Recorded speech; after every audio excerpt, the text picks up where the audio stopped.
This segment sponsored by Foster Financial. Welcome to Wealth Wednesday, your favorite time of the week where we gain financial information from Caleb Doane, who is the Vice President of Foster Financial. Hi, Caleb. Hi. Welcome back. Thanks very much. Yes. So a new week, a new topic. Yeah. And today we're talking about HSAs, which are health savings accounts.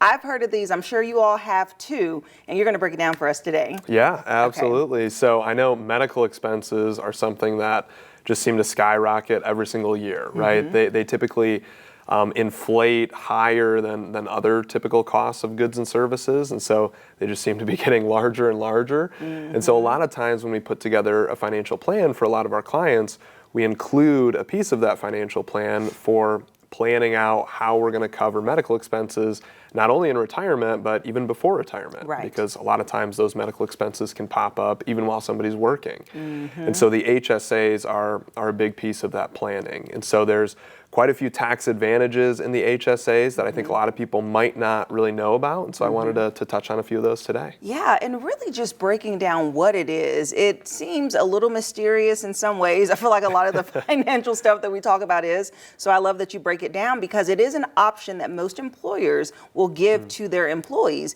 But during the time of signing up for benefits, it can feel overwhelming because it's like all these boxes you have to check. So can you share what are some benefits of people having an HSA? Yeah, great question. So I guess first off, to qualify for an HSA, you have to be in an HSA eligible insurance plan, which a lot of people are. You typically need to be in what's called a high deductible health plan, which many people are with their employer insurance. But that gives you access to contribute to an HSA. And there's really three probable benefits to an HSA that a lot of people might not know about. The first one is when you contribute to an HSA, it's tax deductible. Okay. And so if you made $50,000 that year and you put in $3,000 to the HSA, you only pay taxes on $47,000, which is a great benefit right off the bat. Right. The second piece, which a lot of people don't take advantage of, is that you can actually invest the money while it's in the HSA. Yeah. And so as opposed to it just sitting in cash, you could put it in an index fund or something and have it take advantage of market returns. And that's a big piece where a lot of times when people come to us, they say, hey, I think I have an HSA. My employer put some money into it. Almost every time it's sitting in cash and has been for the last 10 years. Right. And so that's something we help a lot of people out with. And then the last piece is that when you take the money out of the HSA, let's say you put in that $3,000, 5 years later, it's $5,000 now. Okay. If you pull out all $5,000 for a qualified medical expense, you don't pay any taxes on the growth. Okay. And so it's nice. really advantageous there too. Okay, so there's so many nuances to this account, right? I've had these accounts before with my previous employers and I've put money in it, but what's really important to know is that the money that you put in there is for health and medical services only. You can't pull it out because you need to buy a car or just, do other things, right? Right. It's very specific. Yeah, there's some penalties if you were to pull it out and use it for things other than medical expenses before a certain age. The nice thing is with these, after the age, I want to say it's 65. After 65, let's say you had a certain amount built up in that HSA and you're like, hey, I'm really never going to use this for my medical expenses. Right.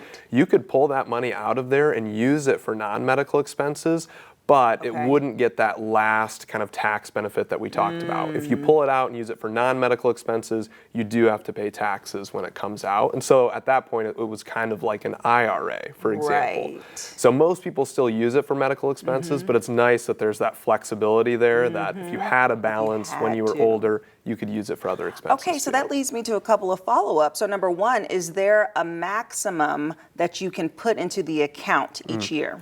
Yeah, so if you're on a family plan, let's say you and your spouse are both on the same kind of high deductible health plan with your employer, the max is something like $8,750 for 2023. If you're just a single person on the plan, it's about half of that. Okay. But that's the max that the government allows you to put in there. On an annual basis. Exactly. Okay, and then are these accounts specific to that employer, or if you change employment, does it roll over? That's a great question. Yeah, so another big benefit of these is that they're very portable. So I mean, you can move them from one employer to the other.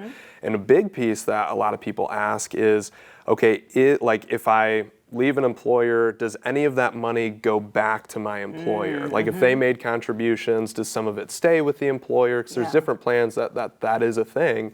With HSAs, you get to take all of that. It's all of your money. It's yours when it's in that account.